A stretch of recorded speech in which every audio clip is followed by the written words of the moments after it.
Cricket and ஃபேன்ஸுக்கு வணக்கம். So இந்த ஒரு வீடியோ எதுக்காக அப்படின்னு சொன்னால், சவுத் ஆப்பிரிக்கா T20 வாட்ச் பண்ணுற எல்லாருக்குமே தெரியும். ஸோ நேற்று மேட்ச்சில் ரெயின் வந்துடுச்சு அண்ட் ஜோபக் சூப்பர் கிங்ஸ் செமையாக வின் பண்ணிட்டாங்க. ஆனால் ஃபேஃப் டூ பிளஸிக்கு பொல்லாடுக்கும் மிகப்பெரிய சண்டை நடந்துச்சு தெரியுமா. அண்ட் கடைசியில் ஹேண்ட் ஷேக் பண்ணும்போது கூட ரெண்டு பேருக்கும் திருப்தி இல்லை. அவங்க பாட்டுக்கு ஒவ்வொரு மூலையில் வந்துட்டு போயிட்டாங்க. அதுக்கான காரணம் என்ன, யார் மேலே தப்பு, பொல்லாடு என்ன பண்ணாரு, அதுக்கு நம்மளோட ஃபேஃப் டூ பிளஸி என்ன ரியாக்ட் பண்ணாரு அப்படிங்கிற எல்லாத்தையும் கம்ப்ளீட்டாக இந்த வீடியோவில் பார்த்து தெரிஞ்சுக்கலாம். அதுக்கு முன்னாடி ஃபர்ஸ்ட் டைம் சேனலுக்கு வரீங்கன்னா மறக்காம சப்ஸ்கிரைப் பண்ணி சப்போர்ட் பண்ணுங்க. அப்போ தான் அப்டேட் எல்லாமே உங்களை வந்து சேரும். சரி வாங்க வீடியோக்குள்ளே போகலாம். ஃபர்ஸ்ட் ஆஃப் ஆல், ரொம்ப க்ரூசியலான மேட்ச்சில் இந்த மாதிரியான சில விஷயங்கள் நடக்கிறது அப்படிங்கிறது சகஜம் தான். ஆக்சுவலாக என்ன ஆச்சு அப்படின்னா, இது எல்லாத்துக்குமே என்னை பொறுத்த வரைக்கும் மூல காரணம் மழை அப்படிங்கிற மாதிரி நான் நினைக்கிறேன். ஏன்னா மும்பை இந்தியன்ஸுடைய டீமான எம்ஐ கேப்டவுன்ஸ் அவங்கள பொறுத்த வரைக்கும் பார்த்தோம் அப்படின்னா நல்லா ஆடிட்டு இருந்தாங்க. 80 ரன் வந்துட்டு 8 ஓவர் அப்படிங்கிற மாதிரி அடிச்சு வச்சிருந்தாங்க, மழை வந்துருமோ அப்படிங்கிற பயத்தில்.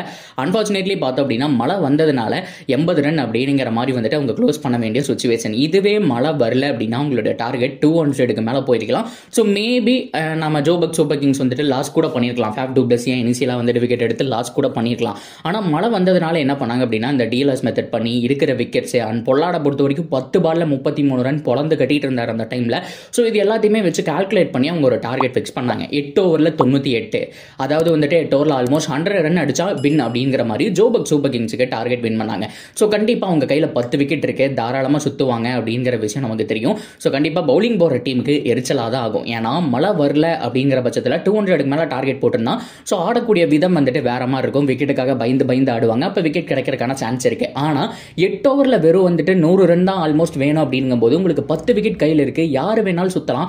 யாராவது ஒருத்தர் 20-30 ரன் அடிச்சு கொடுத்தா கூட ஈஸியாக கம்ஃபர்டபுளாக மேட்சை வின் பண்ணிட்டு போயிடலாம். ஸோ பேட்டிங் டீமுக்கு சாதகமாகவும் அண்ட் பவுலிங் போடுற டீமுக்கு கொஞ்சம் கடுப்பாக வந்து இருக்கும். ஸோ இதுதாங்க வந்துட்டு நேச்சர், யாருக்கு லக்கு எப்படி திரும்பும் அப்படிங்கிறது வந்துட்டு தெரியாது. ஸோ அந்த வகையில் பார்க்கும்போது 8 ஓவரில் வந்துட்டு 98 ரன் அப்படிங்கிற மாதிரி டார்கெட் இருந்துச்சா. ஆரம்பத்தில் வந்துட்டு எப்பவுமே ஃபேஃப் டூ பிளஸி கூட வேற ஒருத்தர் வந்துட்டு ஓப்பனிங் இறங்குவார். இன்னைக்கு வந்துட்டு டூப்ளாய் அவரை வந்துட்டு இறக்கி விட்டாங்க. என்ன ஒரு இன்னிங்ஸ், ஃபர்ஸ்ட் பால் அப்படியே சூரியகுமார் யாதவ் மாதிரி பின்னாடி 6 அடிப்பார் பாருங்க. எப்பா சாமி, என்ன கான்ஃபிடென்ட் வேணும் தெரியுமா. முதல் பாலுங்க 98 ரன் வேணும், இந்த மேட்ச் ஓப்பனராக போட்டிருக்காங்க. ஸோ தயவு செஞ்சு ஒழுங்காக ஆடணும் அப்படிங்கிற மனசெல்லாம் இருந்தால் கூட முதல் பால் அசால்ட்டாக பின்னாடி தூக்கி 6 அடிக்கிறாரு. அங்கேயே தெரிஞ்சு போச்சு அவருடைய கான்ஃபிடென்ட் லெவல். 11 பால்ல 40 ரன். ஆனால் ஃபேஃப் டூ பிளஸி ஆரம்பத்தில் தடவிட்டு இருந்தாரு, 4 பாலுக்கு 5 ரன். இந்த டோர்னமெண்ட் சரியா போல 15 மேட்ச்ல 5 ரன் தான் ஹையஸ்டே அடிச்சு வச்சிருக்காருங்க போது இந்த மேட்சை பிரிச்சு வீசிட்டாருங்க, கழட்டி கையில கொடுத்துட்டாரு. ஸோ 50 ரன் அப்படிங்கிற மாதிரி 20 பாலுக்கு அடிச்சாரு. பட் ஆனால் பிரச்சனையே எங்க ஆச்சு அப்படின்னு சொன்னா, இப்போ ஜோபக் சூப்பர் கிங்ஸை பொறுத்த வரைக்கும் வந்துட்டு பேட்டிங் ஓரளவுக்கு 3 ஓவர்லேயே 60 ரன் பக்கம் வந்துட்டாங்க. ஸோ ஆனால் அதுக்கு முன்னாடி ஒரு 40 ரன் நீடு வேணும், 30 பாலுக்கு 40 ரன் வேணும் அப்படிங்கிற மாதிரியான சுச்சுவேஷன்ல பார்த்தோம் அப்படின்னா மேட்ச்ல டிஎல்எஸ் மெத்தட் பண்ணி 2 பேருக்குமே வந்துட்டு வின்னிங் பாசிபிலிட்டிஸ் இருந்துச்சு. ஸோ இந்த பக்கம் எம்ஐ கேப்டன்ஸுக்கும் இருந்துச்சு, ஜோபக் சூப்பர் கிங்ஸுக்கும் வந்துட்டு இருந்துச்சு. அந்த சமயத்தில் பொல்லாடு என்ன பண்ணாரு அப்படின்னா, முடிஞ்ச அளவுக்கு ஓவரை லேட் பண்ண பார்த்தாரு. பிகாஸ் மழை தூர ஆரம்பிச்சிச்சு, ஆல்மோஸ்ட் வெளியில போக வேண்டிய சுச்சுவேஷன். ஒரு ஓவர் வந்துட்டு அவங்க நல்லா ஆடிட்டாங்க அப்படின்னு சொன்னா ஜோபக் சூப்பர் கிங்ஸ் வின் பண்ணிடுவாங்க. இந்த ஓவர் நல்லா போட்டாங்க அப்படின்னு சொன்னா எம்ஐ கேப்டன்ஸ் வின் பண்ணிடுவாங்க. அப்படிங்கிற பட்சத்தில் மழை சாரல் தூர ஆரம்பிச்சது. ரபாடா ஓடி வந்தாரு, ஒரு தடவை நிப்பாட்டிட்டாரு, மறுபடியும் ஓடி வந்தாரு, பொல்லாடு கையில சிக்னல் காமிக்க மறுபடியும் நிப்பாட்டிட்டு ரிட்டர்ன் பண்ணிட்டாரு. ஃபேஃப் டூ பிளஸி சரியான கடுப்பாயிட்டாரு. பக்கத்தில் அம்பையர் நிப்பாரு இல்லையா, அவரை பார்த்து என்னங்க பண்ணிட்டு இருக்காங்க அவங்க, மழை வர விஷயம் தெரியுது, இது வேணுன்ட்டே பண்றாங்களா என்ன ஏதுன்னு கேட்கும்போது பொல்லாடு எனக்கு ஒன்றும் இல்லை, டைம் ஆகட்டும், நீ டைமை கடத்து அப்படிங்கிற மாதிரி ரபாடா கிட்ட அந்த சிம்பிள் ஒன்று பண்ண ஆரம்பிச்சிட்டாரு. ஸோ இந்த ஒரு பிக்சரும் இந்த ஒரு ஃபோட்டோவும் பயங்கர வைரல் ஆயிடுச்சு. ஆக்சுவலாக அது உண்மைதான், அந்த ஒரு ஓவர் அப்படிங்கிறது வந்துட்டு டிசைடராக இருந்துச்சு.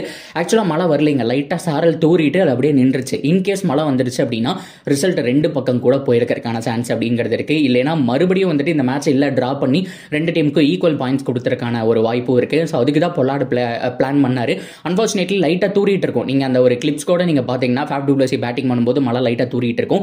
எகைன் வரக்கான சான்ஸ் இருந்துச்சு. அதனால தான் டூ பிளஸி அவசரமா பேட்டிங் வந்துட்டு கார்டெல்லாம் எடுத்து நின்றுவாரு. ஆனா ரபாடா ஓடி வந்து ஸ்டாப் பண்றதுனால பயங்கரமா கடுப்பாயிடுவாரு. இந்த டூ பிளஸி கேன் வில்லியம்சன் எல்லாம் ஒரே ரகம், மேக்ஸிமம் கோவமே பட மாட்டாங்க. ஆனா அவங்க கோவப்பட்டு நம்ம நேற்று தான் பார்த்தோன்னு சொல்லணும். ஸோ அம்பையர் போட்டு பயங்கரமா வந்துட்டு காஞ்சிட்டாரு. இங்க பாருங்க என்னங்க பண்ணிட்டு இருக்காரு, ரெயின் வந்துட்டு இருக்கு அப்படிங்கிற மாதிரி மேல கை காமிச்சாரு, அம்பையர் கை காமிச்சாரு, பொல்லாட கை காமிச்சாரு.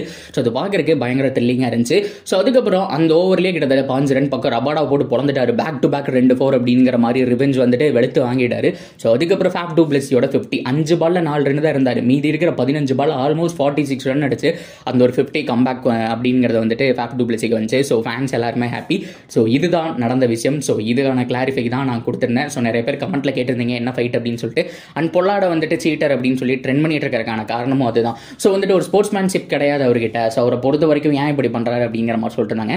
அது ஜஸ்ட் கேம் ஆஃப் நேச்சர். அதை வந்துட்டு ஸ்போர்ட்ஸ்மேன்ஷிப்னு இருக்குன்னு சொல்ல முடியாது, அதெல்லாம் ஒரு ட்ரிக்ஸ் தான். ஆக்சுவலாக அந்த மேட்ச் வந்துட்டு மழை வந்திருந்தது அப்படின்னா 2 டீமுக்கு என்ன வேணாலும் ரிசல்ட் வந்திருக்கு, இல்லை மறுபடியும் அகைன் டை ஆகி ஸோ ஒரு டீமுக்கு 3 பாயிண்ட் போகிறதுக்கு பதிலாக ஒவ்வொரு டீமுக்கும் ஒவ்வொரு பாயிண்ட் கூட கொடுத்துருக்கலாம். ஸோ என்ன வேணாலும் நடந்திருக்கலாம். ஸோ அது எல்லாமே ஒரு ஸ்ட்ராட்டஜி தான். ஸோ வேணுனே டைம் லேட் பண்ணுறது எல்லாமே. ஸோ பட் இருந்தாலும் இந்த மேட்ச்சில் கொஞ்சம் பொல்லாடு பார்த்து பண்ணியிருக்கலாம் அப்படிங்கிற மாதிரி தான் ஃபேன்ஸ் எல்லாருமே சொல்லக்கூடிய ஒரு விஷயமா இருந்துகிட்டு இருக்கு.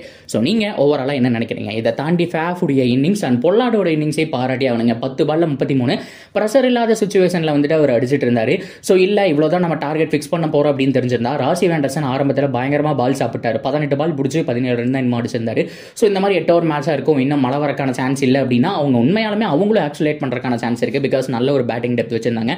அன்ஃபார்ச்சுனேட்லி எம்ஐனாலையும் அதை ப்ரெடிக்ட் பண்ண முடியல அப்படிங்கிறதான் நிதர்சனமான உண்மை. இதை பற்றி என்ன நினைக்கிறீங்க அப்படிங்கிறத கமெண்ட்டில் சொல்லுங்கள். தொடர்ந்து அப்படி இருக்குது சேனலோட இணைஞ்சிருங்க. மறக்காமல் சப்ஸ்கிரைப் பண்ணி சப்போர்ட் பண்ணுங்கள்.